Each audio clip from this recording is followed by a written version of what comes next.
já deu tudo certo no slide dela para a gente começar a apresentar, tá certo? Pode ficar à vontade. Qualquer coisa, só dar um grito aqui e a gente vem socorrer. Bom dia, Amanda. Obrigada pela apresentação. Espero que estejam me ouvindo bem. Qualquer coisa podem me avisar. Acho que já pode colocar os slides aí. Muito bem. Bom, como apresentado, meu nome é Ana Carolina, sou doutoranda do programa de pneumologia da USP. Vou falar para vocês hoje um pouco sobre ventilação mecânica invasiva na síndrome de desconforto. É um assunto, assim, acho que bem amplo, que dá para a gente falar de tanta coisa. Enfim, eu trouxe um pouquinho aliás, antes de começar, eu coloquei no Drive todos os artigos que eu utilizei, então dá para vocês escanearem esse QR Code e ir direto para esse link do Drive, onde eu coloquei todos os meus artigos, né, todas as minhas referências.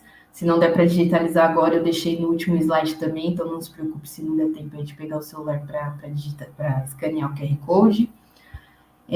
Enfim, esses são os tópicos da minha apresentação, então eu vou falar um pouquinho da definição da síndrome de desconforto, a evolução da ventilação protetora ao longo dos anos, o que a gente está fazendo, né, atualmente, falar um pouquinho sobre manobra de recrutamento alveolar, titulação de PIP, e por fim, a prona, né.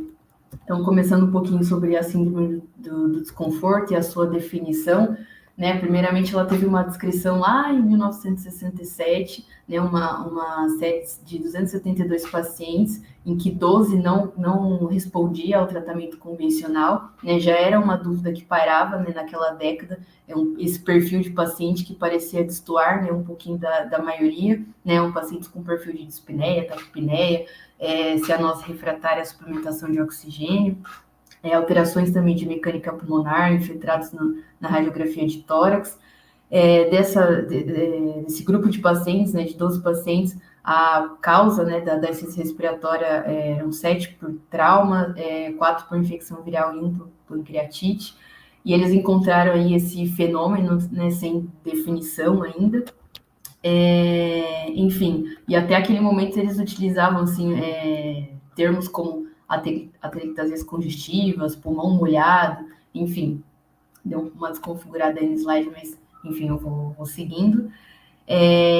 Mas eles trouxeram assim nessa década um pouco para a evidência ali das pessoas esse perfil de pacientes que pareciam ser um pouquinho diferentes, né, da maioria. Então essa foi a primeira descrição. Mas a definição mesmo, a primeira definição da síndrome de desconforto respiratório agudo foi feita só em 1988, né? Foi uma definição proposta baseada em um score, né? Onde era feita uma média de uma pontuação considerando o número de quadrantes acometidos na radiografia de tórax, a relação PF, né? PaO2 sobre FiO2, complacência do sistema respiratório, né? Então, eles pontuavam de 0 a 4 e faziam... isso era gerado um score, então se o paciente apresentava um score, né, uma média de maior que 2,5, ele era recomendado que usasse o termo síndrome do desconforto respiratório. Enfim, mas só em 1994 foi revisitado, né, essa definição. Na verdade, foi algo que foi questionado ao longo dos anos. Em 1994, tanto a Sociedade Europeia como a Americana se reuniram para criar um consenso. Então, eles definiram ali a lesão pulmonar aguda, enfim, caracterizaram como essa inflamação e instalação aguda, o aumento da permeabilidade da membrana alveolo-capilar, duração de dias a semanas, né, desse quadro, hipoxemia refratária à suplementação, que já era algo que foi trazido na outra definição, e também como o infiltrado na radiografia de tórax, né, o infiltrado difuso. Então, eles definiram ali a lesão aguda e a síndrome de desconforto, identificaram, né, esses dois termos como um espectro, né? Então, os pacientes apresentavam normalidades em relação à relação PF, foi discutido, né, estabelecido um cutoff de 200 milímetros de mercúrio, sempre atentando para observar se de repente essa oxigenação alterada não era, por exemplo, em pacientes de pós-operatório, então sempre atentar a isso. E aí resolveram excluir a PIP, né, do critério de oxigenação, porque ali naquele momento eles consideraram que não era algo consistente, era algo que era tempo dependente, então ali naquele momento eles resolveram tirar da definição. E aí fecharam, né, esses critérios, então a lesão aguda, a PF menor que 300, e usaram o termo síndrome de desconforto para os pacientes com uma relação menor que 200, e mantiveram o que já tinham, né, trazido da outra definição, que é o infiltrado bilateral, e também desconsiderando pacientes que tinham algum comprometimento de vasculatura pulmonar, né, uma hipertensão pulmonar, por exemplo. Até que em 2012, né, teve o Consenso de Berlim, também reunindo a Sociedade Europeia, a Americana, a Sociedade de Terapia Intensiva, em que foram, mais uma vez, rediscutido a definição, rediscutido critérios. Era algo que eles definiam e, ao mesmo tempo, rebatiam, ao mesmo tempo, ao longo dos anos, até que fosse reunido de novo e trouxesse, né, uma nova definição.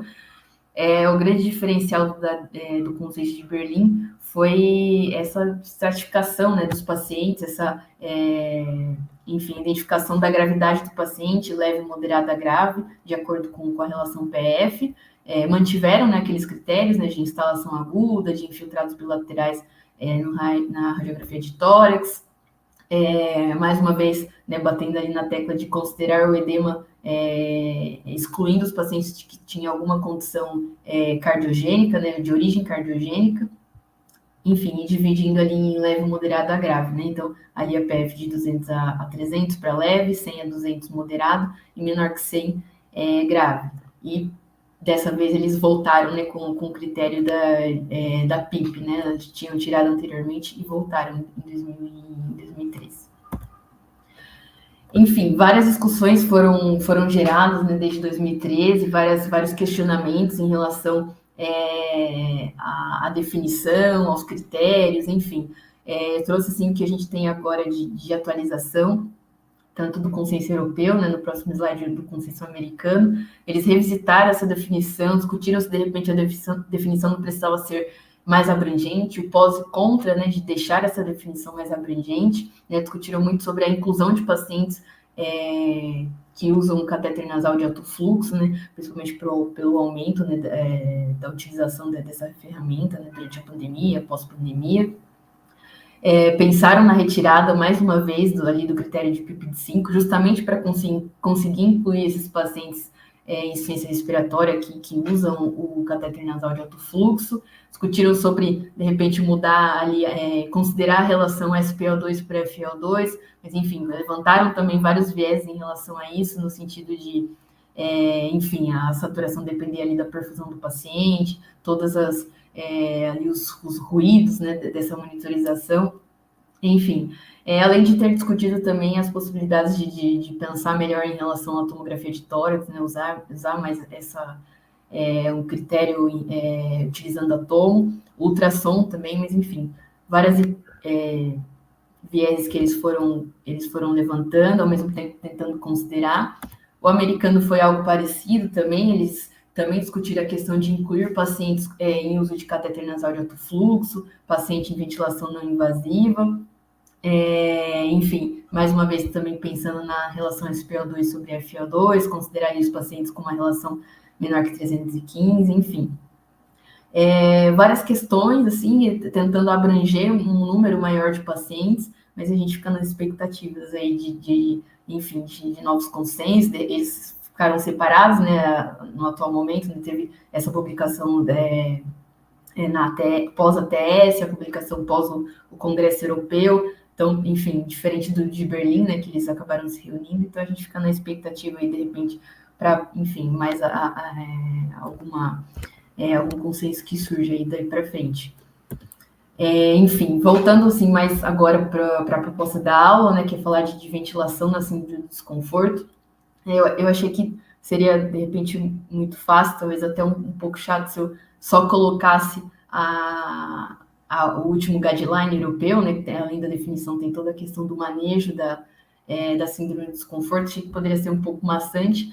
Me interessa muito, assim, algo que me chama muita atenção, a história da ventilação mecânica, na síndrome do desconforto. E foi justamente isso que eu quis trazer, assim, para vocês hoje, para a gente entender. Eu não sei qual é o perfil, assim, das pessoas que estão assistindo, mas a gente que chega, eu comecei a fazer, a minha residência foi de 2019 a 2021, a gente chega ali no ambiente de terapia intensiva, né, chega em um grande centro, já está tudo ali no protocolo, já está tudo ali muito bem feito, a gente não pode usar mais 6 ml por quilo, ou usa, não sei, PIP, ou não, ali já está tudo praticamente determinado, parece que a gente nem faz parte da história, mas quando a gente analisa a história, como que isso foi construído, como que a gente chegou em 6 ml por quilo, como que a gente chegou em drive pressure menor que 15, eu gosto muito de falar sobre isso, de pensar sobre isso, que a gente acaba se inserindo na história também, né? Enfim, trouxe essa frase da Maya Angelou, que é uma poetisa americana, que foi a primeira mulher negra a ser colocada em uma moeda, que ela fala assim, você não consegue saber onde você está se você não souber, né, não ter o conhecimento por onde você já esteve, que eu acho que é mais ou menos a mensagem que eu quero trazer, assim, da gente refletir um pouco sobre como que era a ventilação mecânica até o presente, né, até o que a gente tem hoje. Então, resgatando lá, a gente tem tanta coisa assim envolvida, né? 12 ml por quilo, PIP table, drive pressure, manobra de recrutamento, tomografia por pedância elétrica, 6 ml por quilo, tanta coisa. Como que foram surgindo, né? Tudo isso. Então, a gente tem essa foto clássica que eu acho que todo mundo que já estudou pelo menos um pouquinho de ventilação mecânica já deve ter visto, né? Os pulmões de aço, nessa, até a ventilação com pressão negativa, até ser considerada e identificada a importância da ventilação positiva. Todos esses avanços aconteceram principalmente, né, no período da epidemia de poliomielite. Tinha todo um esqueminha aqui, meu slide de ficar aparecendo as coisas em cima, mas acho que aqui acabou, enfim, aparece tudo junto. Mas enfim, eu vou me virando aqui. O período pós-pólio foi um período assim, de grandes avanços, né, na ventilação mecânica. Talvez a gente consiga traçar até um paralelo com o que a gente viveu recentemente, né, na pandemia e agora no período pós-pandemia. Então, lá atrás também teve avanços, né, expansões das UTIs nos países ocidentais, expansão do tratamento de ciência respiratória. Lá na década de 60, né, como a gente viu, aquela primeira descrição, né, da síndrome de desconforto, ele já identificava uma dificuldade de ventilar esses pacientes, por mais que tivesse que ocorreu a expansão das UTIs, do tratamento de insuficiência respiratória, o perfil do paciente com pólio era diferente, né, desse paciente com síndrome de desconforto. O paciente com pólio tinha mais aquela paralisia muscular, não tinha alteração de mecânica, de troca gasosa, era mais uma questão assim, de conseguir ventilar o paciente, porque ele não conseguia respirar por ele mesmo. Já a síndrome de desconforto tinha uma outra questão, né, tinha algo diferente envolvido. E o que eles utilizavam na época, que no caso estava dando errado, era o nomograma de Redford, foi proposto, né, por Edward Redford, que, enfim, ele já tinha a compreensão de que a ventilação alterava o PCO2, então se você aumentava a ventilação, caía o PCO2, se você diminuía a ventilação, aumentava o PCO2, eles já tinham esse conhecimento. E aí Redford propôs esse esquema. Aqui, por exemplo, eu não sei se vocês estão vendo o meu mouse, espero que sim, mas aqui um paciente homem de 180 libras, que dá mais ou menos uns 82 quilos, precisava ser ventilado com um volume mais ou menos aqui de 580 e uma frequência de 12. Então, ele montou todo esse esquema, tanto para homens quanto para mulheres, considerando a idade, ele considerava outras coisas também. Aqui em cima, acho que ficou um pouco distorcida a imagem, mas aqui está febre, então era adicionado 5% na ventilação a cada 1 grau de Fahrenheit que o paciente apresentava, né, a mais do normal. Considerava também, por exemplo, a acidose metabólica, adicionava 20% da ventilação. Enfim, tinha todo um esquema que eles consideravam como o que era o volume fisiológico que aquele paciente precisava fazer. E era isso que eles estavam usando nos pacientes com síndrome de desconforto e não estava dando certo. Nomograma de Radford, então, na verdade, provocava uma atelectasia progressiva nesses pacientes e hipoxemia por shunt intrapulmonar. Então, não era algo que estava funcionando, né? Enfim, eles foram estudando, principalmente a questão da hipoxemia, foram tentando descobrir o que daria para funcionar, né? Eles acabou desconfigurando bastante aqui, mas enfim, eles usavam suspiros sustentados, era uma técnica que eles usavam e tentavam usar, que já tinha sido mostrada, né, nesse artigo aqui, nesse gráfico desse artigo que eu estou apresentando aqui, em pacientes durante anestesia. Então, aqui no gráfico da PO2, a gente tem essa primeira linha que é o basal do paciente, e a linha aqui, o próximo passo aqui é o pós-cirurgia. Eles faziam como se fosse uma manobra de recrutamento, né? Eles chamavam de suspiros sustentados, que iam aqui nesse estudo, de 20 a 40 centímetros de água, e eles observavam uma melhora da PaO2 chegando ali a nível basal. Algo parecido acontecia também com a complacência do sistema respiratório, né? Então, a gente tem aqui o basal, o pós-cirurgia, e com os suspiros sustentados, como eles chamavam, uma restauração, né? Um retorno ao basal em relação à complacência. Porém, essas insuflações sustentadas, eles não conseguiam, de repente, criar um protocolo para todo mundo conseguir usar isso. Tinha algumas coisas ali que enfim, limitavam um pouco a utilização dessas insuflações. O que eles apostaram mesmo foi um aumento do VT, porque usando o nomograma de Radford não era suficiente, né, para ali suprir as demandas fisiológicas dos pacientes, então em relação ao espaço morto, produção de CO2, até a sintomatologia do paciente, né, no caso da espinéia, não parecia ser efetiva. Então, o que eles acharam por bem ali foi usar um VT maior do que o que era proposto pelo nomograma. Além, né, de outra coisa que assim, limitou o uso da insuflação sustentada, foi que na época, apesar de todo o avanço que teve pós-pólio, a maioria dos ventiladores não chegava a pressões maiores que 15 a 20 centímetros de água, então não tinha nem como propor isso, chegar, por exemplo, em 40 centímetros de água de pressão, porque nem todo ventilador fazia, então, enfim, não dava para falar para todo mundo fazer. Enfim, então, ali o standard of care da década de 60 era utilizar volume corrente de 11 a 13 ml por quilo, né, deixando ali de lado a ideia ali do Radford, do Edward Radford.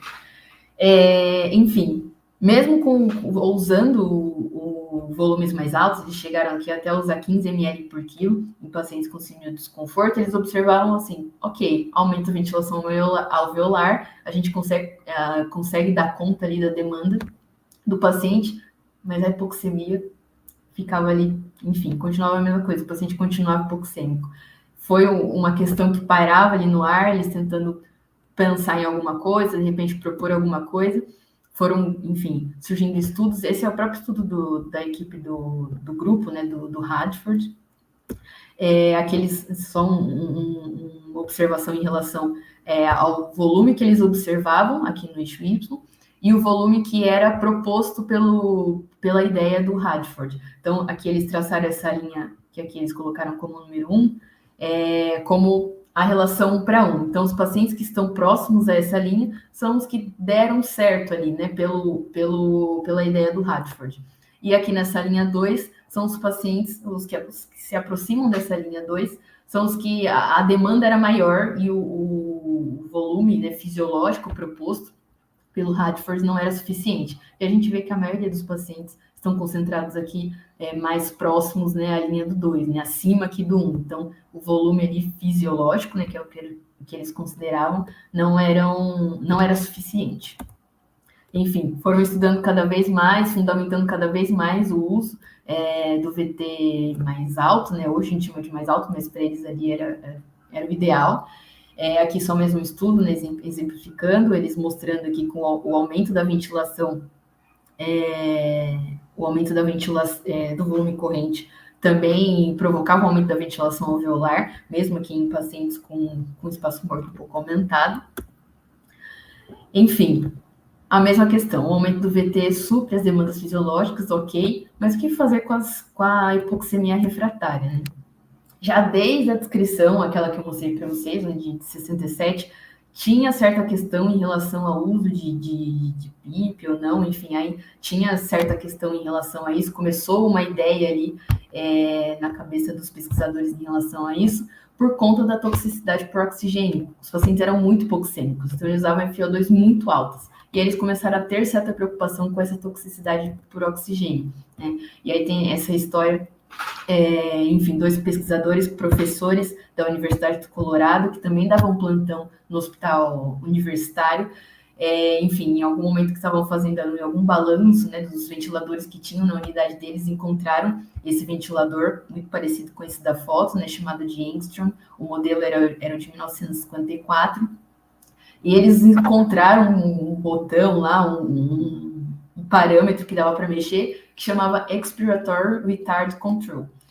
Na hora eles não entenderam muito bem, chegaram até a pegar o manual do ventilador para eles conseguirem entender o que aquilo fazia, entenderam bem superficialmente, mas aquele ventilador ficou lá esquecido no depósito mesmo assim.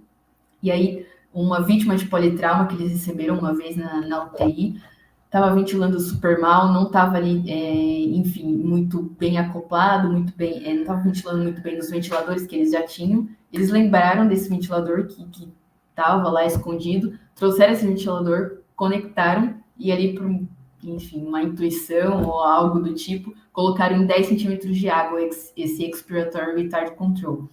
Coincidentemente, naquele tempo, naquele mês, eles tinham acabado de conseguir um gasômetro para o laboratório deles. Então, eles seriaram a gasometria desse paciente e viu que depois que eles setaram esses 10 centímetros de água nesse Expiratory Retard Control, o paciente melhorou muito da hipoxemia refratária. Teve uma melhora super importante. Infelizmente, o paciente morreu 48 horas depois por conta de todas as complicações do politrauma, mas foi uma ideia que ficou ali, que talvez deixar o tórax pressurizado, né, aquela pressão positiva ao final da expiração, teria dado algum efeito, teria sido o motivo da melhora do paciente naquele momento. Porém, os protocolos ainda se mantinham com volumes mais ou menos ali, 16 ml por quilo, mas ainda a toxicidade de O2 ainda era o que pairava ali, era a dúvida que ainda ficava na cabeça deles, né? Enfim, os estudos foram acontecendo, eles foram entendendo cada vez mais ali a fisiopatologia da síndrome do desconforto. Teve esse estudo que talvez foi o início ali de pensar que talvez o paciente ficar muito tempo em ventilação mecânica poderia ser lesivo, ou a ventilação mecânica de algum jeito poderia ser lesivo. Nesse estudo eles observaram pós o óbito, né, pacientes que ficaram menos de 10 dias em ventilação mecânica, e aí compararam os que precisavam de uma FI de O2 de 91 a 90 e menos de 10 dias de ventilação mecânica, FO2 de 90 a 100, assim como os pacientes que ficaram mais de 10 dias, tanto o grupo com a FO2 de 21 a 90 e a FO2 de 90 a 100. E o que eles observaram, que assim, praticamente tudo que eles quase tudo que eles avaliaram aqui, então o peso do pulmão, né, pós o óbito, fibrina, edema intersticial, fibrose, edema, pneumonia, em quase todos, o pior cenário era naqueles que tinham ficado por mais de 10 dias na ventilação mecânica e usado FO2 de 90 a 100. Então, reforçaram aquela ideia que eles já tinham, que a toxicidade de O2 não era algo benéfico, né? Usar tudo aquilo de oxigênio não era benéfico para o paciente.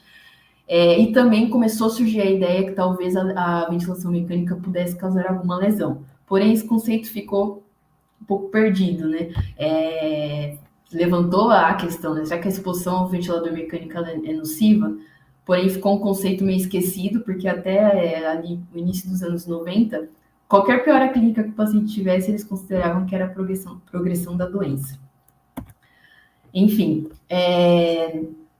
na próxima década ali, né, no final da década de 78, a PIP ainda era algo que eles ainda não tinham certo conhecimento. PIP acima de 10 era considerado perigosíssimo, não era recomendado. Eram poucos pesquisadores assim que animavam de repente estudar um pouquinho mais, ver se era perigoso ou não, ver se tinha alguma influência na mortalidade, enfim, oxigenação, qualquer coisa do tipo, né? Teve esse estudo publicado no Clinical Investigations em 78, que estudou tanto o volume corrente quanto o uso da PIP na mecânica do sistema respiratório. E aí eles observaram aqui, primeiramente, em PIP zero, como que acontecia a variação da complacência com o aumento do volume corrente. Eles observaram o aumento da complacência, tanto estática como dinâmica, com o aumento do volume. Aqui, nesse grupo, eles observaram o comportamento da complacência, o paciente ventilando com 15 ml por quilo. Então, eles observaram que até determinado nível de PIP a complacência subia e, dali certo momento, a complacência caía. Porém, esse é o gráfico só reformulado, né? Só ele nem mais atual, mas ele corresponde a esse artigo de 78. Aqui eles observaram que em volumes menores, como aqui nessa curva pontilhada preta, que representa 5 ml por quilo, o aumento da PIP ocasionava um aumento progressivo também da complacência, diferente do que acontecia, por exemplo, acima de 10 ml por quilo, né? Que a PIP subindo, ela provocava um aumento da complacência até determinado ponto e depois uma queda. Então, aí talvez tenha sido a oportunidade deles talvez tentarem ventilar com volumes menores, tentar usar mais PIP, mas esse ainda não foi o momento. Eles ainda apostavam muito no volume corrente alto, porque era o que eles tinham de mais evidência. A maioria dos estudos só trabalhavam com isso, era um estudo ou outro que trazia essa outra temática. Então, o volume alto estava, enfim, cada vez mais em evidência. Foram, enfim, surgindo alguns estudos, como eu disse, um ou outro ali sobre PIP e como isso era benéfico ou não no edema pulmonar, enfim, foram entendendo cada vez mais a síndrome do desconforto. Tem esse estudo super importante do professor Gattinoni em relação à tomografia de pacientes com síndrome de desconforto, que eles começaram a observar esse padrão, né, de colapso dorsal na tomografia, né, aí muito provavelmente foi algo que deu base para ali nos anos 2000, o conceito do Baby Lung, né, que foi trazido pelo professor Gattinoni. Enfim, os estudos foram acontecendo. E no início da década de 90, assim, esse foi, se não um dos primeiros estudos a trazer o termo hipercapnia permissiva, que até então, assim, não tinha nada muito parecido. Ele avaliou a mortalidade de pacientes que usaram um volume pulmonar, um volume corrente menor, permitindo uma hipercapnia, e eles observaram, né, fizeram o cálculo, né, que eles, enfim, tinham para a época, que esses pacientes, ventilando dessa forma, tinham uma mortalidade predita de 50%. Mas quando eles foram analisar o dado real, o que aconteceu com esses pacientes, a mortalidade foi de 19%. Então, ali foi o primeiro insight que talvez não teria tanto problema permitir certa hipercapnia para deixar um volume corrente mais baixo. Aí, talvez foi enfim, o start, né, para a gente tentar mudar um pouco, né, de questionar um pouco, fazer uma mudança de paradigma. E aí que começa, assim, a minha parte preferida, né, dessa história da ventilação mecânica na síndrome do desconforto, que é quando a ciência brasileira entra em certo destaque, né. Enfim, esse próximo estudo que eu vou falar agora enfim, é da UTI respiratória, que antigamente ficava lá no Hospital das Clínicas, né? Hoje fica no INCOR. Então, um grupo de pesquisadores ali, pessoas que são até hoje muito importantes, né, para a história assim, da ventilação mecânica protetora, então, o professor Marcelo Amato, a professora Carmen Valente, o professor Carlos Carvalho, enfim, começaram a fazer uma ventilação com volumes menores. Na época, eles tinham casos de leptospirose, onde os pacientes tinham muita hemorragia alveolar, hemorragia digestiva, enfim, acabava evoluindo com choque hemorrágico. Numa tentativa, assim, de conter esse sangramento, né, enfim, em pacientes com leptospirose, eles começaram a fazer uma ventilação com volume mais baixo, uma PIP mais alta. Isso deu muito certo, começou a conter a hemorragia alveolar desses pacientes, começaram a melhorar muito. Né? E como esses pacientes acabavam evoluindo também com uma síndrome de desconforto, eles acharam ali talvez será que isso vai funcionar também para os pacientes que não têm leptospirose, mas que também evoluem para síndrome de desconforto? Surgiu essa ideia e foi aí que eles fizeram esse trial, enfim, comparando pacientes que ventilavam 12 ml por quilo, mantendo uma PCO2 de 35 a 38, contra pacientes que ventilavam com um volume menor que 6 ml por quilo, limitando ali a frequência 30. Nesses pacientes, eles limitavam também a drive pressure para ser menor que 20, uma pressão de platô menor que 40, e tiveram esse resultado que para a época foi assim, enfim, completamente diferente do que eles tinham visto até então em estudos, né, randomizados e tudo mais. Enfim, e observaram que os pacientes que ventilavam, né, de uma maneira protetora, né, com 6 ml por quilo, tinham uma curva de sobrevida superior em relação aos pacientes que faziam a ventilação convencional, que era 12 ml por quilo. Isso foi, assim, algo bem interessante, né, para aquele ano. Porém, isso era em 98, porém nesse mesmo ano surgiram 2 trabalhos que mostravam assim, o oposto do que eles tinham apresentado, que ventilação do volume corrente mais baixo não mudava a mortalidade, até poderia causar, né, algum dano pulmonar. E em 99 surgiu mais um estudo com a mesma coisa, que é esse aqui, de 99. A mesma coisa, que, assim, não faria tanta diferença usar um volume corrente menor e ainda teria o risco de causar alguma lesão, né? E, enfim, então era 1 contra 3. Porém, em 2000 veio o ArtsNet, que também comparou, assim, 12 ml por quilo contra 6 ml por quilo, mostrando, né, que esse grupo, né, de brasileiros não estavam sozinhos, né? Tinha certa lógica, né? E esse estudo foi bem maior, né, que o de 1998, envolvia mais de 800 pacientes, né? Lembrando que em 2000 o pessoal já tinha, né, tinha um progresso em relação a alguns conceitos, como por exemplo, já sabendo os mecanismos moleculares envolvendo a inflamação e a coagulação, a lesão pulmonar induzida pela ventilação mecânica, já sabia de certa associação, né, da progressão da síndrome do desconforto por conta da lesão induzida pelo ventilador, mais disfunção múltipla de órgãos, eles já tinham um pouco desse conhecimento. E aí no ArtsNet eles compararam, né, o 12 ml por quilo contra 6 ml. No 12 ml eles limitavam a pressão de platô menor que 50 e em 6 ml por quilo pressão de platô menor que 30. E aí usavam a tabela PaO2, usavam a tabela, o PIP Table, né, para titular ali a PIP que o paciente precisava ficar e a FI que ele precisava ficar para manter uma saturação de 88 a 95. Enfim, e aí observaram esses resultados, né? Os pacientes que ventilavam 6 ml por quilo tinham uma curva de sobrevida superior quando comparado aos pacientes que ventilavam com 12 ml por quilo, e o mesmo era observado em relação à alta hospitalar, né? Então, os pacientes com 6 ml por quilo foram beneficiados em relação ao 12 ml por quilo. Teve essa análise em relação à mortalidade, então eles separaram, né, em quartis a complacência estática e observaram também, até certo ponto,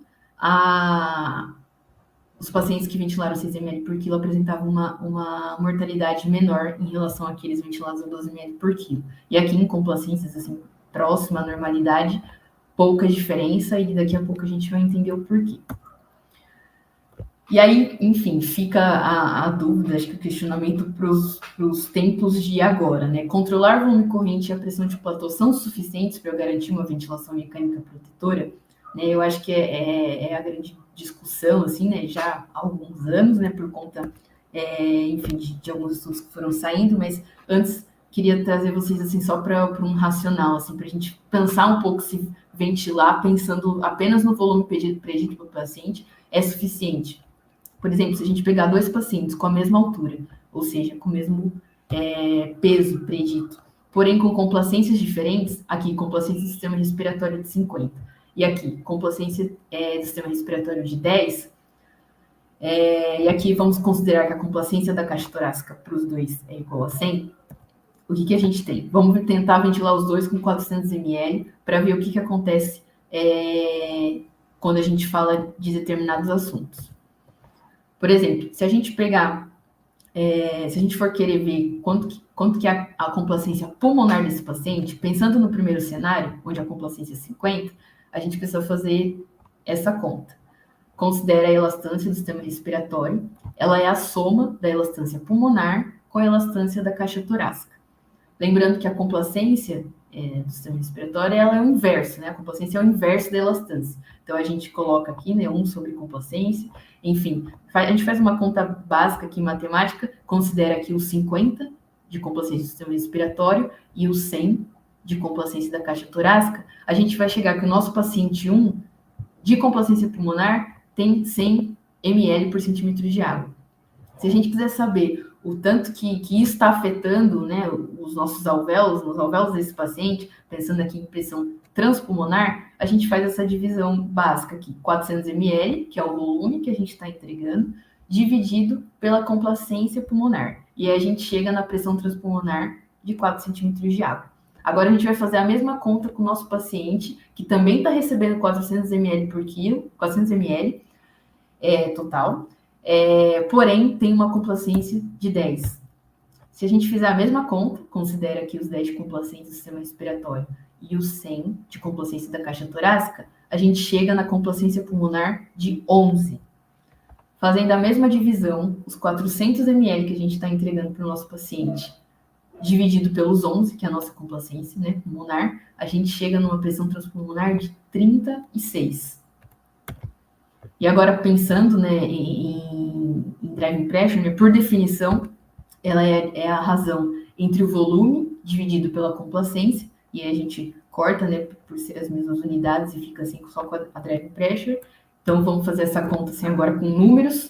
Então, aqui, volume, variação de volume, 400, que é o que a gente está entregando. Complacência do sistema respiratório, que é o nosso paciente 1, 50. A gente faz essa divisão e chega no driving pressure de 8 centímetros de água. Agora, a gente vai fazer a mesma conta com o nosso paciente com a complacência de 10.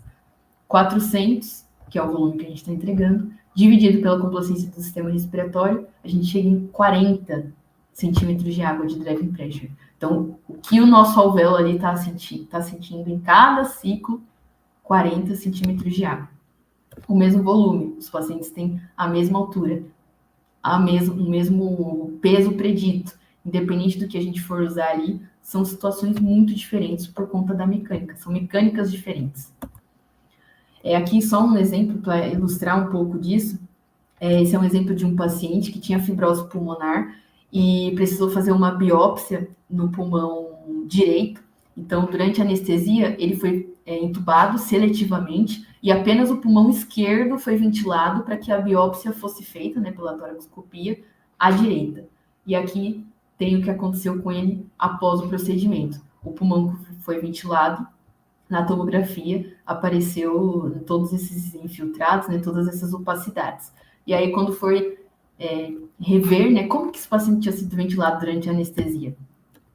A princípio, com uma ventilação protetora, 6 ml por quilo, no peso predito, uma platô de 29, foi ventilado em PIP 0, porém, quando a gente vai calcular a driving pressure desse paciente, né, que no caso aqui é a platô menos a PIP, 29 de driving pressure. Então, que teoricamente seria protetor, né, naquela situação para ele, 6 ml por quilo, 29 de platô, que hoje é o que é recomendado, né, uma platô menor que 30, ocasionou uma lesão induzida pela ventilação de qualquer jeito. E a gente tem certeza que foi por ventilação, porque o pulmão à direita, que não foi ventilado, porque a intubação era seletiva, não apresentou o mesmo comportamento. Enfim, esse artigo, acho que, mais uma vez, assim, quem estudou um pouquinho de ventilação mecânica já deve ter esbarrado por ele ou escutado falar. Também aí é um grande ponto aí para a ciência brasileira. Enfim, esse estudo, na verdade, foi uma grande colaboração, né, daqueles pesquisadores que publicaram aqueles artigos em 98 e 99 sobre volume corrente reduzido, mais o ARDSNet. Eles reuniram todos esses pacientes, né? E aí, em 2015, o professor Marcelo publicou esse artigo, deram mais de 3.500 pacientes, foi assim, um trabalho assim, de mais de 12 anos para coletar todos esses dados para essa publicação, e o que eles viram foi o seguinte, as análises que eles fizeram nesse estudo, elas permitiram fazer reamostragens. Então, aqui, eles pegaram pacientes com a mesma gravidade, aqui, nesse cenário, né, nessa amostragem, a PIP era mantida e a pressão absoluta, né, inspiratória era aumentada. E como a PIP era fixa, a driving pressure foi aumentando. E aí eles observavam como que ficava a curva de mortalidade, né, nesses cenários. E era isso que acontecia. Driving pressure aumentando, mortalidade também aumentando. Aqui dá para a gente pensar assim, ok, a pressão de platô aqui também estava aumentando. Ok. No próximo cenário, aqui a pressão inspiratória absoluta era mantida e aqui a PIP ia subindo. Lembrando daqueles cenários que a gente viu que, enfim, eles eram um contexto em que as pessoas tinham muito medo de colocar PIP, assim, por diversos fatores. Aqui foi assim uma prova assim, que poderia acontecer. Então aqui a driving pressure ela reduzindo, pressão absoluta mantida e a PIP ia aumentando. Drive pressure ia reduzindo. O que aconteceu com a mortalidade? Mortalidade reduzindo conforme a drive pressure ia caindo. Aqui, nessa terceira amostragem, a PIP ia aumentando e a pressão absoluta inspiratória também ia aumentando. Porém, a drive pressure se manteve a mesma em todos os cenários. E aqui a gente pode até pensar, como que será que vai ficar a mortalidade? Pensando que aqui a minha platô está maior que 30 já. Antes aqui ela era em torno de 20, foi aumentando. Como que será que fica? Mantendo a mesma drive pressure. Mortalidade mantida a mesma. Então, a drive pressure, a mesma, mortalidade, a mesma também. A gente sempre tem que pensar nessa relação, né? Foi o que esse artigo mostrou. Enfim, acabou se configurando, mas esse gráfico, assim, se ninguém viu até hoje esse gráfico, apresenta, assim, mas provavelmente já deve ter escutado falar em drive pressure menor que 15, mas é daí que saiu, né, essa informação, esse gráfico de mortalidade, onde ali o aumento da mortalidade está ali naquela média, assim, de drive pressure de 15, né, a partir de 15, que aí foi, enfim, mesmo que ainda não está tão como recomendação, né, de alta evidência nos guidelines, mas é algo que provavelmente você que já, enfim, trabalha em algum hospital já deve ter escutado falar, já segue isso provavelmente, né, e a grande informação, assim, uma das grandes informações desse paper, né, dentre tantas coisas interessantes, foi essa enfim, esse aumento de drive pressure a cada 1 centímetro de água, aumento da mortalidade em 4%. Né? Então, esse paper trouxe toda uma relevância para a drive pressure. A partir daí, surgiram vários outros estudos estudando a drive pressure, tanto em pacientes com síndrome de desconforto, mas também em pacientes pós-operatório de cirurgia cardíaca, enfim, outros contextos, também evidenciando a importância da monitorização da drive pressure, de manter enfim, menor de 15 centímetros de água. E aí, pensando agora no que a gente tem hoje, eu trouxe agora, né, um pouco de coisas do guideline que foi publicado em 2023. Então, o que é preconizado em relação à ventilação mecânica protetora na síndrome do desconforto? Infelizmente, ficou tudo, enfim, era para aparecer um seguido do outro. Eles mantiveram, né, o que já tinha sido publicado anteriormente, então, volume corrente de 4 a 6 ml por quilo, destacando também a pressão de platô como um marcador importante, então é preconizado que fique menor que 30 centímetros de água. Como não existe ainda nenhum trial multicêntrico, randomizado, controlado, que conclua assim, com a importância da drive pressure, eles não colocam, né, como uma recomendação, mas colocam nesse tópico como gaps na literatura, né, que ainda precisam ser preenchidos, mas aqui considera, né, e cita a drive pressure como um possível marcador, né, também elastância, normalizado pelo peso predito, enfim. Ele traz outras coisas também nesse guideline, por exemplo, PIP e manobra de recrutamento. Enfim, a gente tem esse estudo ia aparecer atrás, né? Mas enfim, a gente tem o trial que foi o ART, publicado em 2017, um trial multicêntrico, reunindo assim, centros no Brasil e fora do Brasil, enfim, onde foi evidenciado uma curva assim, de mortalidade mais expressiva nos pacientes que realizaram manobra de recrutamento alveolar contra os pacientes que não realizaram e usaram enfim, o PIP table. Apesar né, desse resultado que não foi muito esperado, né, esperava-se que os pacientes tivessem uma superioridade, né, que os pacientes que fossem recrutados tivessem um desfecho melhor. O que eles concluíram, né, nesse trial foi que não deve ser feito rotineiramente a manobra de recrutamento alveolar. Existiram, assim, se a gente for procurar na literatura, várias reanálises, né, do ART Trial, enfim, porque não foi um desfecho que foi muito esperado.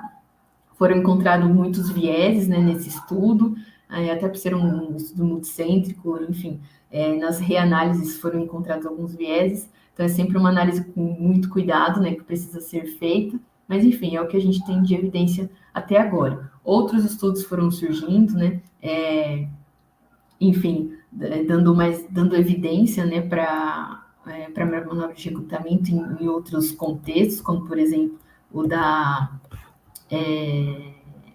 no pós-operatório de cirurgia cardíaca, que é o que acontece, que é o gráfico exposto aqui no slide, então pacientes que realizaram uma manobra de recrutamento, comparado com pacientes que fizeram apenas um CPAP, tiveram uma alta hospitalar mais precoce, né?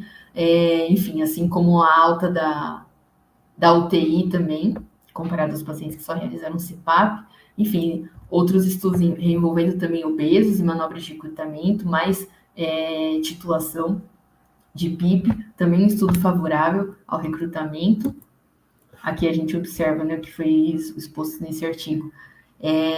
A relação PF, então aqui o baseline, após a manobra de recrutamento, e aqui com a PIP, a melhor PIP na titulação decremental, então uma melhora da PaO2, FiO2, assim como uma queda da elastância, né, após o recrutamento e na melhor PIP da titulação decremental, ou seja, menor elastância, maior complacência. Então, uma melhora da complacência nesses pacientes.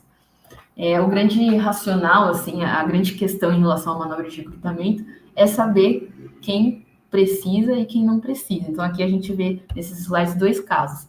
Aqui, bastante colapso, né, nessa tomografia, desse exemplo. Aqui numa PIP de 10, conforme a PIP vai subindo, a gente vê que ele vai limpando, né? O colapso, o pulmão vai ganhando aeração. Porém, nesse exemplo de baixo, a PIP também vai subindo, aqui é o mesmo protocolo, mas o paciente permanece o mesmo. Mas isso aqui porque ele já está aberto. Então, dificilmente ele vai ganhar alguma coisa porque ele não tem o que ganhar. Então, acho que a questão do recrutamento é sempre saber para quem você vai aplicar essa manobra. E aí gera a questão, né? Como avaliar a recrutabilidade do paciente com SARA? Né? A gente tem em alguns centros, né, a tomografia por impedância elétrica, que é uma ferramenta assim fantástica, sou um pouco suspeita para falar, mas que dá uma informação muito interessante. Por exemplo, nessa manobra de recrutamento realizada nesse modelo, a gente vê aqui o aumento, né, das pressões, até aqui uma pressão de mais ou menos de 45, e depois, né, uma fase decremental. O que a gente observa aqui nesse gráfico acima é o plethysmograma da impedância. Então, aqui a gente tem a variação, né, de ventilação, né, como se fosse o volume corrente, e a linha de base aqui corresponde à aeração. Então, vai subindo a PIP, a gente vê um aumento da aeração, como é esperado, porém, quando a gente vai reduzindo a PIP, por exemplo, aqui, o paciente está na mesma PIP que ele está nesse ponto, mas olha o ganho de aeração aqui, representado nessa seta verde. Do ganho de volume, né? A gente vê uma variação maior, né? Um volume corrente maior. Aqui o paciente é ventilado à pressão, né? Então o volume é consequência, né, da mecânica. Então a gente vê um volume maior na mesma PIP que ele estava anteriormente, só que pós-recrutamento. Então aqui dá para enxergar que o paciente se beneficiou da manobra, né? Mas se a gente perguntar como que eu consigo enxergar isso antes, né? Pela tomografia, às vezes você não vai ter ali uma tomografia de tórax do paciente para você avaliar se tem colapso ou não, mas se de repente você tiver uma impedância elétrica e perceber que esse paciente tem menor variação de ventilação, por exemplo, que é o caso dos pacientes com síndrome de desconforto, menor variação é na região dorsal, provavelmente aquilo é colapso, provavelmente ele vai se beneficiar. Em 2009 foi publicado, né, o método Costa, que é um método de titulação de PIP decremental através da impedância elétrica, né? E aí a impedância gera ali te dá a informação da PIP ideal, baseada ali no melhor compromisso entre colapso e persistensão. Então ele identifica exatamente o ponto de mínimo colapso e mínima hipertensão. Qual a PIP que você precisa deixar esse paciente? É uma ferramenta, assim, algo muito interessante, né? Com uma lógica muito interessante. Aqui um outro exemplo também, ele dando aqui a sua PIP, que seria a ideal, pensando no melhor compromisso entre colapso, que é essa linha vermelha aqui, então o menor colapso, e a linha azul aqui, a menor hiperdistensão. Mas sempre assim, trago essa imagem assim, de atenção, a gente já tem a experiência do ART, né, da manobra de recrutamento feita rotineiramente, enfim, que aumentou a mortalidade desses pacientes, então é sempre algo assim de muita atenção, que a gente precisa prestar muita atenção no paciente que você vai pensar em fazer a manobra de recrutamento, enfim, saber escolher exatamente assim, o paciente que você vai fazer. Acho que ter uma monitorização é extremamente importante. Então, por exemplo, ter uma impedância, de repente um catéter esofágico, é sempre interessante para você saber o que está acontecendo com o paciente conforme você vai executando a manobra. Mas o que é preconizado no guideline em relação à titulação da PIP, pela falta ainda de grandes estudos, né, multicêntricos, randomizados, eles ainda não conseguem sugerir, né, enfim, defender a titulação da PIP pela mecânica do sistema respiratório. Enfim, porém, ele considera que a titulação da PIP ela é algo importante, ela é algo que tem um potencial para pacientes, por exemplo, com hipoxemia grave, né, no caso, favorecendo até o uso de PIPs mais altas, mas, enfim, sempre considerando que a gente ainda precisa de estudos maiores para ser colocado, né, em um guideline, mas não, assim, não pode ser esquecido, né, um estudo grande, randomizado, muito cêntrico, é sempre precedido de um estudo fisiológico, então a gente sempre tem que tomar esse cuidado, assim, óbvio que nos guidelines eles sempre vão querer colocar os estudos randomizados porque eles querem propor uma recomendação ali para a média da população. Mas a gente sempre tem que pensar nesses estudos fisiológicos, sempre pensar e estimular, né, mais pesquisas, né, mais estudos, para a gente, enfim, conseguir chegar nesse estudo randomizado, controlado, que é o ideal para a gente conseguir indicar algo para a média da população. Enfim, e no que diz respeito à manobra de recrutamento, no guideline, né, como o ART é o único trial que ele que tem, né, que compreende ali os requisitos para entrar no guideline, é o único, e como único é o que eles conseguem, né, recomendar, e como o desfecho foi desfavorável à manobra de recrutamento, eles não recomendam a manobra, né, mas ali consideram, né, que a manobra ela pode ser efetiva em pacientes com colapso, mas por enquanto ainda não é possível fazer essa recomendação no guideline. Por último, falo aqui sobre a posição prona, que também é colocada lá no guideline. Então, né, eles fazem a questão, será que pacientes com síndrome de desconforto, comparado aos pacientes em posição supina, se beneficiam, né, em relação à mortalidade? Já há algum tempo a gente tem compreende melhor, né, a questão da prona, acho que com o Covid ficou ainda mais claro, mas a lógica da prona seria mais ou menos isso, então paciente supina com colapso dorsal, enfim, prona, esse colapso dorsal é recrutado, a depender, né, do tempo que o paciente fica em prona, pode gerar até ali um colapso ventral, mas aí quando você volta o paciente para a posição supina, teoricamente, né, na melhor dos cenários, geralmente a gente tem um pulmão recrutado, apenas com mudança de posicionamento. Então a gente já tem alguns estudos, né, que levaram, né, a essa ideia da prona, isso já desde 1976, essa ideia foi sendo construída, né, ao longo do tempo também. A gente tem essa revisão de 2015, bem interessante, apesar de ser de 2015, ela traz pontos interessantes, traz essa figura assim, que eu achei fantástica. A posição prona, ela traz muito assim, de criar um contexto mais homogêneo para o pulmão do paciente. Então, aqui a gente tem o paciente em supina, com colapso dorsal. Quando a gente brinca um pouco, né, com essa questão da gravidade, a gente acaba colocando o paciente em uma condição mais homogênea, né? A gente acaba liberando um pouquinho mais, estendendo mais o pulmão nessas regiões onde tem colapso, criando uma situação mais homogênea. No guideline, então, é recomendada a posição prona em relação à supina em pacientes com hipoxemia grave, né, uma PaO2, relação PaO2 e FiO2 menor que 150, com pelo menos 5 centímetros de água de PIP, né, e isso também se aplica a pacientes com síndrome de desconforto por Covid-19. E acho que é isso que eu tinha para falar. Bastante coisa, acho que é muita coisa para falar sobre ventilação mecânica em relação ao síndrome de desconforto. Eu trouxe até essa frase do Galileu Galilei, que acho que faz muito sentido assim aqui para o nosso contexto. Todas as verdades são fáceis de perceber depois de terem sido descobertas. O problema é descobri-las, né? Acho que hoje a gente pensar em ventilar o paciente com SARA 15 ml por quilo é um absurdo, né? A gente vê a história sendo construída, meu Deus, como que era possível, né? Como que, enfim, era ventilado o paciente com 15 ml por quilo, mas isso na época não era óbvio. Assim como coisas que a gente está ainda tentando descobrir hoje, assim, possivelmente daqui a alguns anos vão ser muito óbvias, e a gente já vai fazer esse exercício de pensar, meu Deus, como é que a gente não pensou nisso antes, né? Então, é isso que eu tinha para falar por hoje, espero não ter passado tempo.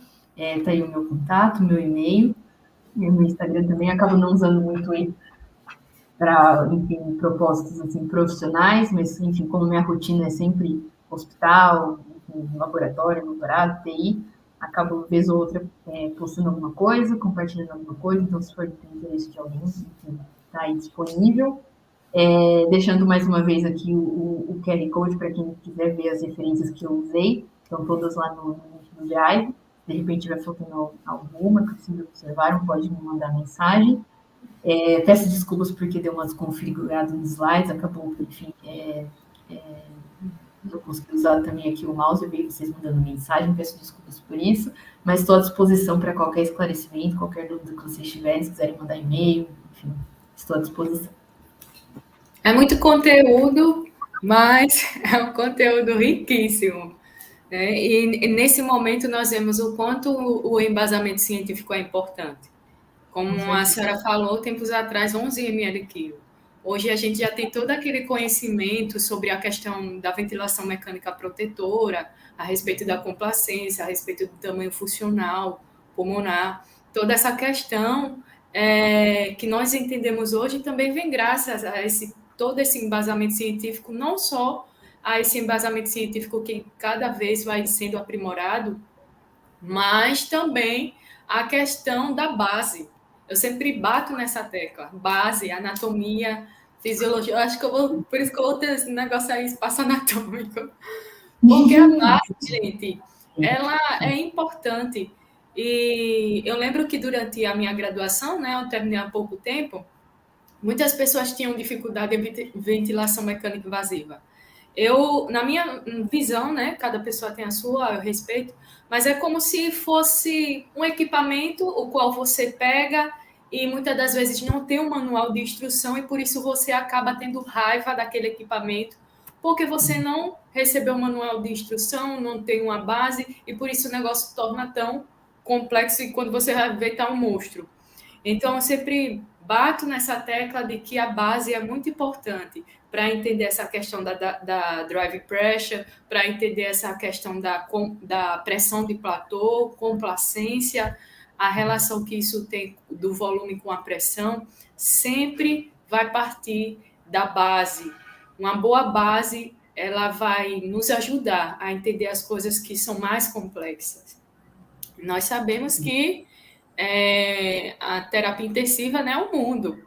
Né? A ventilação mecânica é uma parte, mas é algo enriquecedor também, e a sua aula, professora, foi muito enriquecedora. Nós temos aqui 3 perguntas da Kaline. A Kaline arrochou aqui. E ela perguntou assim, ó, temos evidências robustas para o uso da drive pressure como excelente marcador da manutenção da ventilação mecânica protetora, sendo tão viável quanto eficiente para avaliação beira-leito. Com relação à definição da melhor PIP, na sua experiência como pesquisador e na prática clínica, qual é um método mais eficiente e viável para avaliação à beira-leito? Legal, muito legal a pergunta, também concordo com a sua afirmação, né, antes da pergunta. Enfim, assim, se a gente for seguir o guideline, a gente ainda não tem estudos grandes, né, multicêntricos, para bater ali o martelo e falar, vamos definir a PIP pela mecânica, né? Enfim, mas acho que assim, o que a gente tem até agora, acho que são resultados muito legais com a tomografia por impedância elétrica. Eu sei que não é a realidade de todo mundo, né, de todos os centros, mas é uma ferramenta fantástica, que como eu mostrei, você vai fazendo a titulação, ali você pode escolher, né, ele te dá a opção de fazer, sei lá, fazer a decremental ali de 1 para 1, ou de 2 para 2, ele também dá a opção para você colocar o tempo que você quer em cada passo de PIP, geralmente a gente faz de 2 em 2, 30 segundos cada passo, mas ele ali pela variação de ventilação, ele consegue definir ali para você a melhor PIP usando o melhor compromisso, né, de menor colapso e menor persistência na maior complacência, né? Então, assim, acho uma ferramenta fantástica. Sei que não é a realidade de todos os centros, então, aliás, eu trabalho em um centro que não tem impedância elétrica, então, quando a gente vai fazer a titulação, o protocolo da instituição é fazer pela mecânica, é, assim, tem dado super certo lá, né? A gente faz a titulação, vai vendo ali a drag pressure, a complacência pulmonar e deixa ali na PIP que, enfim, que melhor favorece a mecânica. E é assim o que eu tenho usado assim, na prática, na pesquisa também. Óbvio que a gente precisa cada vez de mais pesquisas para fundamentar, né, esse conceito, para defender esse conceito, mas é o que para mim tem dado mais certo. Mas uma monitorização assim é sempre interessante. Como eu falei, não é a realidade de todos os centros, infelizmente, mas a impedância é uma ferramenta fantástica assim, para a gente olhar para coisas que a gente não consegue ver no ventilador. Por exemplo, às vezes a gente vai titular uma PIP e aí o meu orientador gosta de falar assim, fica aquela mesa de complacência. Você está ali variando a PIP e a complacência está a mesma. E aí você não sabe se você segue um pouco mais assim, numa PIP um pouco mais alta, talvez provocando um pouco de persistência, ou se talvez você segue para uma PIP mais baixa, já imaginando que talvez ali tenha algum colapso, ou se você ficar no meio. Então, quando a gente está ali só com o ventilador, acaba sendo um pouco difícil quando a gente tem ali aquela mesa de complacência, né? Quando tem aquela complacência única, né, alta, assim, fica até mais fácil da gente definir que aquela PIP é a melhor, porque fica aquela complacência, aquele pico, né, de complacência conforme a gente vai variando a PIP. Mas, enfim, é sempre um compromisso. A gente sempre tem um colega meu, um amigo, que sempre fala que ventilação mecânica é sempre aquele cobertor curto, assim, que ou você cobre um pouco sua cabeça e deixa o pé descoberto, ou você cobre o pé e deixa a cabeça descoberta. São sempre escolhas a serem feitas. Quando a gente está só com ventilador mecânico, acaba ficando um pouquinho mais limitado. Mas acho que é super factível, assim, de titular, né, fazendo as pausas, vendo drag pressure, vendo complacência, e titulando dessa forma, para mim, assim, tem funcionado bem. E ela complementou justamente com isso que a senhora acabou de falar, porque ela colocou assim: tendo em vista que a grande maioria dos nossos serviços não dispõe de monitorização com dispositivos de maior tecnologia, como a tomografia de impedância ou a monitorização de pressão transpulmonar, no caso em que o paciente não seja passível a MRA, manobra de recrutamento alveolar, e não tenha bom potencial de recrutabilidade. Vou ver se eu entendi a pergunta, né? Mas acho que assim, se você tem o mínimo indício ali que o paciente ele não é recrutável, assim, não faça. Eu acho que é essa mensagem que fica, assim, né? A gente só tem o ART Trial, né, como um grande estudo multicêntrico, né, para se basear e tudo mais, em questão assim, de recomendação, né, para a média da população. Então, assim, qualquer indício que você não vai se beneficiar daquilo, não faça. Eu acho essa é a mensagem. Ainda mais se você não tiver uma monitorização que te dê ali uma visualização, né, algo, enfim, mais invasivo, né, vamos dizer assim, uma monitorização ali mais real do pulmão, né, do que só o ventilador mecânico. Então, assim, qualquer indício que isso não vai ser benéfico para o paciente, não faça. Então, fica aqui o meu agradecimento. A senhora, acredito que as perguntas já foram finalizadas. Tem muita gente aqui dizendo parabéns, aula maravilhosa, batendo palmas. Obrigada. E eu acho que vocês vão virar aí algum trem. Essa aqui perto, barulho. Inclusive, gente, eu estou aqui na casa de uma amiga, porque na minha, assim, o barulho intenso, e eu não tive como ir para o laboratório hoje, porque daqui a pouco eu vou estar em viagem. Inclusive, nós vamos entrar aqui em intervalo e logo a pouco a professora Daniele Correia vai estar conosco falando sobre ventilação não invasiva em pediatria. Vamos dar esse intervalo, 12h10, a próxima palestra será 1 hora, então vocês têm aí 50 minutos, né, de intervalo. Fica o meu agradecimento a cada um que está aqui presente. A professora Ana Carolina, muito obrigada pela participação. Fica o feedback aqui das pessoas, não sei se a senhora está conseguindo acompanhar. Dá para ver aqui. Obrigada. Ótimo. Fica aí meu agradecimento também pelo convite, né, que foi através do Eduardo, que é o meu amigo lá do laboratório. Muito obrigada, acho que para mim foi assim, muito legal, uma experiência incrível. Eu gosto muito de dar aula e é um assunto que eu sou muito suspeita para falar, adoro falar, falo muito disso. Então, enfim, muito obrigada. Fico à disposição aí de vocês, por e-mail, por Instagram, qualquer coisa que tiverem para falar, outras perguntas, estou à disposição. Obrigada, professora. Obrigada, gente. Vamos seguindo para o intervalo. Até já já.